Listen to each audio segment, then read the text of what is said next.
British advanced pain clinic, నొప్పి మాయం, surgery దూరం. For appointments 9155556563. సో కొంచెం చిల్ మోడ్లో చిల్. ఓకే. సో ఆల్వేస్ ఎప్పుడు ఇలాగే ఉంటారా? అండ్ డిపెండ్స్ కదా బ్రో. మాట మీద ఒకసారి ట్రై చేస్తా, ఇంక లేదంటే నేను ఎలా రివర్ట్ బ్యాక్ ఇవ్వాలో అలాగే చేస్తా. సో ఇప్పుడున్న జనరేషన్లో యూజువల్గా మనిషిగా ఉన్న వాళ్ళు సో ఏంటంటే బూతులు వాడడం it's quite common. So friends కానీ నార్మల్ అంటే టెర్మినాలజీ లాగా అయిపోయింది అనమాట. అంటారు ఇలాంటి వర్డ్స్ ఆ బిగ్ బాస్ హౌస్లో ఉన్నప్పుడు ఎలా కంట్రోల్ చేసుకున్నారు? ఏదైనా ఎప్పుడైనా యూజ్ చేశారా?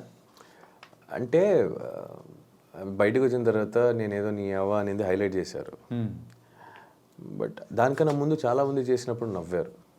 అది చెప్తున్నాం కదా, మిమ్మల్ని నెగిటివ్గా చూపించాలంటే మీరు మంచి చేసినా అది నెగిటివ్గానే చెప్తారు. ఫర్ ఎగ్జాంపుల్, ఎవరితో ఏదైనా మాట్లాడితే తప్పు అవుతుంది అని సైలెంట్గా కూర్చున్నారు అనుకో, సేఫ్ గేమ్ అంటారు. సరే సేఫ్ గేమ్ అంటున్నారు, తప్పు అయితే మాట్లాడదాం అన్నాం అనుకో డామినేటింగ్ అంటారు. అన్నింటికి దూరొస్తున్నావు అంటారు. సరే వదిలేరా, మనకెవరైనా కెలిగితే మాట్లాడదాం, వదిలేదు అంటే అనుకో ఇండివిజువాలిటీ ఆడుతున్నావు, సోలోగా ఆడుతున్నావు, ఎవరితో కలవట్లేదు కలిసామనుకో గ్రూపిజం అంటారు. ఇక్కడ కూర్చున్నా తప్పే, నించున్నా తప్పే, మాట్లాడినా తప్పే అంటే నవ్వుతారు. ఏంద్ర జీవితం అంటే మళ్ళీ బూత్ అంటారు. అదే పద. ఇంకా నాకు నిజంగా చాలాసారి తిట్టాలనిపించింది, బిగ్ బాస్ హౌస్లో అనిపించింది, నిజంగా అనిపించింది. అంటే ఆ వ్యక్తి అలాంటి పదం వాడుతున్నప్పుడు నాకు అనిపించింది, గట్టిగా అనిపించింది. బట్ తర్వాత వెంటనే నాకు సెకండ్ థాట్, ఒక సెకండ్లో నెక్స్ట్ థాట్ వచ్చింది ఏంటంటే, అరుస్తున్నాడని మేమెందుకు అరవాలి? అయితే నేను అరుస్తే ఆయనకి నాకు తేడా ఏంటి, ఆ పర్సన్కి నాకు తేడా ఏముంటుంది? అరుచుకొని రోడ్లో ఎంతమంది ఏదో చెప్తారని అందరికీ వెళ్ళి ఎక్స్ప్లెయిన్ ఇవ్వలేను, బోర్డు పెట్టుకుని తిరగలేను. Just chill out. ఇంకో రకంగా కూడా అనుకోవచ్చు కదా, అంటే కెమెరాస్ ఉండడం వల్ల కాన్షియస్ భయ నేను చెప్పేవాళ్ళు చెప్తారు భయ, అక్కడికి వెళ్ళి 3 రోజు అయిన తర్వాత 4వ రోజుకి ఎవరైనా కెమెరా గుర్తుండవు, ఎవరికి అనిపించినట్టు చేస్తూ ఉంటారు. గుర్తుండదు బాగా, ఎవరు గుర్తుండదు. ఓకే. తనకైతే ఒక డిఫరెంట్ లైఫ్ని అయితే బిగ్ బాస్లో మీరు ఎక్స్పీరియన్స్ చేశారు. Life different life, kind of good that. నేను ఫస్ట్ భయపడ్డా నిజంగా చెప్పాలంటే, నేను వద్దు అనుకున్నా కూడా అన్న వెళ్ళాను, నేను వస్తే చూద్దాం, వద్దులే మాకు అవ్వదు అనుకున్నా. ఇప్పుడు బయటకు వచ్చిన తర్వాత చెప్తున్నా, గేమ్ వైజ్ వదిలేస్తే యాజ్ ఎ పర్సన్ నాకు లైఫ్కి చాలా నేర్చుకున్నాను. ఓకే. అంటే సోనియా ఎలిమినేట్ అయిపోయిన తర్వాత సో మీరు పృథ్వీనే ఉన్నారు. సో దెన్ లేటర్ యష్మి కానీ ప్రేరణ కానీ వీళ్ళు మిగతా వాళ్ళందరితో మింగిల్ అవ్వడం అనేది కూడా స్టార్ట్ చేశారు, వాళ్ళతో ఉండడం మొదలుపెట్టారు. ఏంటి ఆ డిఫరెన్స్ ఏం వచ్చింది? డిఫరెన్స్ ఏం లేదు. అంటే ముందు వాళ్ళు కనెక్ట్ అవ్వలేదా? చాలామంది ఉండే కదా కనెక్ట్ అవ్వడానికి ముందు, తగ్గుతీ కొంతమంది ఉంటాం కదా, అప్పుడు obviously will have no other option to talk. Okay. So ఇప్పుడు ఈ రూమ్లో ఇద్దరే ఉంటే ఇద్దరే మాట్లాడుకోవాలి, 10 మంది ఉంటే ఆ ఇద్దరే మాట్లాడతారు. 10 మందితో మాట్లాడడం, ఎవరితో జెల్లప్ అవుతాం, ఎవరితో కనెక్షన్ అవుతుంది, ఎవరితో బాండ్ ఫ్రెండ్షిప్ అనేది ఏర్పడుతుంది, అప్పుడు వాళ్ళతో జర్నీ స్టార్ట్ అవుతుంది, అంతే అది. ఓకే. అంటే మీరు బయటికి వచ్చిన తర్వాత ఇంకొకసారి వాళ్ళతో మాట్లాడకూడదు అనుకున్న కంటెస్టెంట్ ఎవరు? ఎవరు లేదు. ఎవరు లేదు. నేను మాట్లాడతా, రేపటి రోజు ఎక్కడైనా కనిపించినా మాట్లాడతా. అవతల వాళ్ళు మాట్లాడకపోతే నేను కేర్ చేయాలి. ఓకే. నా ట్రై ఇస్తా. ఇప్పుడు నేను ఫస్ట్ నేను వెళ్ళి మాట్లాడాను, నాకు రెస్పెక్ట్ లేదంటే నేను పట్టించుకోవద్దా, నాకు అనిపిస్తే నేను వెళ్ళి మాట్లాడతా. అవతల నుంచి రియాక్షన్ బట్టి ఉంటుంది. ఓకే. నేను మాట్లాడేది మంచిగానే మాట్లాడతా, అవతల నుంచి ఏమైనా అలా అంటే నేను అలాగే అంటే అంతే. What ever you give, I give it back. Prithvi కాకుండా సో అదర్ అంటే వేరే వాళ్ళ పేరు చెప్పండి, మీకు బాగా క్లోజ్ ఉన్న పర్సన్. పృథ్వీ కాకుండా Vishnupriya is close to me, Prerna is close to me, Yashmi is close to me, as you know Abhay, Sonia is also close to me, Nabil is close to me. ఇంకా చాలు bro, ఏంటంటే అందరి పేర్లు చెప్పేస్తున్నారు. Hariteja is close to me. హరితేజకి నాకు మంచి ఒక good friendship bond ఏర్పడింది. So she is close to me. Gangavva is close to me, I love her. అంటే ఒక్కొక్కరికి ఒక్కొక్క డిఫరెంట్ బాండింగ్ అనేది కూడా ఉన్నది. ఆబ్వియస్లీ ఉంటాయి. ఇప్పుడు అందరూ నాన్న అవరు, అందరూ అన్న అవరు, అందరూ తమ్ముడు అవరు కదా, అక్క అవుతారు, ఫ్రెండ్ అవుతారు, చెల్లెలు అవుతారు. సో ఈ ఉన్న ఈ 100 days జర్నీలో సో ద బెస్ట్ కుక్ అనిపించింది ఎవరు? Hariteja is a good cook, Sita is a good cook. అంటే ఒక్కొక్కరు ఒక్కొక్క దాంట్లో టేస్ట్లో మస్తు కుక్ చేసేవాళ్ళు. అట్లా చూస్తే నేను మంచి కుక్ చేసేవాడిని కొన్ని ఐటమ్స్. ఓకే. మటన్, నేను వండే మటన్ చాలా ఇష్టం అందరికి. సాంబార్ ఇష్టం, నేను వండే సాంబార్ అందరికి. తేజ కుక్ మంచి కుక్ చేస్తాడు. వరస్ట్? ప్రేరణ కూడా మంచి కుక్. వరస్ట్ అనే క్యాండిడేట్ని ఎప్పుడు మనం దించలేదు. నచ్చలేదు అనుకుందాం. అలా ఏం ఎవరైనా లేదు. చేసింది No, no, నచ్చలేదు. అలా ఏం లేదు. బికాజ్ నాకు ఫుడ్లో ఉప్పు కారం ఎక్కువ అయినా నేను తింటా. బికాజ్ నాకు నచ్చదు అని ఉండదు అక్కడ.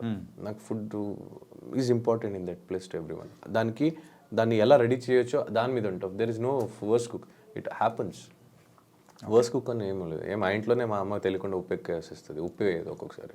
It's not she doesn't mean she cooks. She is the best cook in the world for me. Yeah. So it's like that.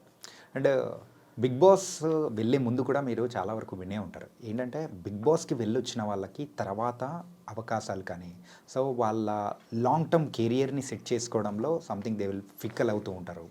సరిగ్గా సక్సెస్ అవ్వలేదు అని కూడా.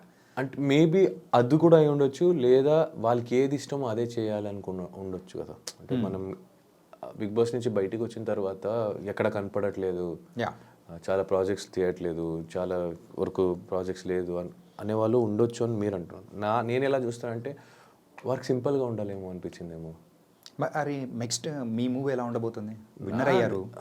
విన్నర్ది సపరేట్ వదిలేయండి, అది షో వరకే. అది దాని తర్వాత I have a normal life to lead. Okay. So నా కెరీర్కి నేను కావాల్సిన ప్రాజెక్ట్కి obviously I try my level best to entertain every one. దానికి నేను ఖచ్చితంగా నా 100% ప్రయత్నం నేను ఇస్తాను. అంటే సో నిఖిల్ నుంచి మేము మూవీ ఎక్స్పెక్ట్ చేయొచ్చు. Really? Series, web series, serial కూడా చేయొచ్చు. నేను సీరియల్ వదిలేస్తాను చేయను, ఎందుకంటే that is the base, that is where people start loving మీ. ఆ ప్లేస్ని నేను వదులుకోలేను. కానీ ఇప్పుడే చేస్తాను అప్పుడు చేస్తాను చెప్పలేను. నేను అంటే చూసుకొని చేద్దాం. Whatever I do let me do a neat వాళ్ళ డీసెంట్ నైస్ మంచిదే. అలానే ఏది పడితే అది దొరికిందంతా చెయ్య. Which I feel it is good, I try to do that project. అంటే పాస్ట్లో ఎవరైనా విన్నర్స్ అయిన వాళ్ళు సీరియల్స్ బ్యాక్గ్రౌండ్ నుంచి వచ్చిన వాళ్ళు కంప్లీట్గా సీరియల్స్ని పక్కన పెట్టేసి they are trying for the other things ఉన్నప్పుడు నిఖిల్ కూడా అలాగే వెళ్తారేమో అని ఒక అంటే అదే ఇప్పుడు నాతో మాట్లాడితే క్లారిటీ దొరుకుతాయి. నన్ను అడగకుండానే వాళ్ళే జడ్జ్మెంట్ తీసేసుకోవడం నిఖిల్ ఇలాగే చేస్తాడని. సో అక్కడే కొన్ని నేను అలాంటి వాళ్ళ కోసమే నేను పర్టికులర్గా నేను అలాంటి వాళ్ళకి అందరికీ ఏం చెప్తానంటే ఒక మంచి ప్రాజెక్ట్ సీరియల్ వస్తే ఖచ్చితంగా నేను సీరియల్ కూడా చేస్తాను. ఓకే. సో ఫైనల్గా అయితే ఎలా అయితే ఏముంది ఎంటర్టైన్ చేయడం మాత్రం నేను ఆర్టిస్ట్. నాకు language barrier, state barrier, country barrier, place barrier or the stage barrier ఉండదు. So I'll to wherever I want to go, I'll go. Whatever I want to do as an actor I do. Okay.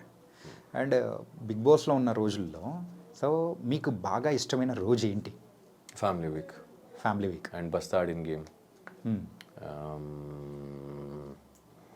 Finale టైంలో విజయ్ సేతుపతి గారు, మంజు వారియర్ గారు, ఉపేంద్ర గారు వీళ్ళందరూ వచ్చింది. And main ఫినాలేలో Ram Charan అన్న వచ్చింది. చాలా obviously it's memorable. Whole show is a memory for me. Okay. So దాంట్లో హైలైటెడ్గా ఇవి. అండ్ గెట్టింగ్ నాకు కొంతమందితో ఏర్పడిన బాండ్స్, వాళ్ళతో జరిగిన జర్నీ. ప్రేరణకు నాకు అంత జర్నీ ఉందని తెలియదు. బయటకు వచ్చిన తర్వాత we have a beautiful memories which we got. విష్ణుతో ఉంది, పృథ్వీతో ఉంది, యష్మితో ఉంది, అవినాష్, రోహిణి వీళ్ళందరితో ఉంది. So everything is memory and that is my ఆస్తి. యాక్చువల్లీ మెమరీస్ మై ఆస్తి. Memories are the real assets which you gives someone well going and which you take with you well going. Family వీక్కి ముందున్న నిఖిల్కి so అంటే లోపలికి వచ్చిన తర్వాత family members ఇచ్చిన inputs కొన్ని ఉంటాయి. ఆ ఇన్పుట్స్ తర్వాత మీ గేమ్లో ఏమన్నా మార్పులు ఏమన్నా చేసి ఏం మారుస్తాం భయ్యా? ఎన్ని రోజులు మారుస్తాం? మా అమ్మ వచ్చి ఏదో చెప్పారు, అది నేను చేసి ఉంటే అందరితో బాగుండాల్సింది. అందరు సేమే ఉన్నారు. బేసిక్లీ అదే చెప్తాను, నువ్వు గట్టిగా మాట్లాడితే నువ్వు ఇన్ని రోజులు ఎందుకు మాట్లాడలో అడుగుతావు, మళ్ళీ ఎందుకు అడుగుతావు నువ్వు? బేసిక్లీ అది క్వశ్చన్ మీరే అడుగుతారు, ఆన్సర్ మీరే చెప్తారు. మళ్ళీ అడగడం ఎందుకు, చెప్పడం ఎందుకు? సో ఇట్స్ ఓకే, తీసుకునే వాళ్ళు తీసుకుంటారు. మా అమ్మ చెప్పింది ఏం తీసుకోలేదు. ఓకే, చెప్పారు, అమ్మ వచ్చింది పాప ఏవో అనిపించి ఉండొచ్చు, సరే అమ్మ ఓకే అమ్మ అనుకున్నా. ఇప్పుడు దాంట్లో వల్ల నేను ఎంతవరకు నెగిటివ్ వెళ్తాను, అరే నేను ఎలా కనిపిస్తాను, it's not in your hand. నీకేమనిపిస్తుందో చెయ్యి. చూసేవాళ్ళు ఎలా కావాలన్నా చూస్తారు.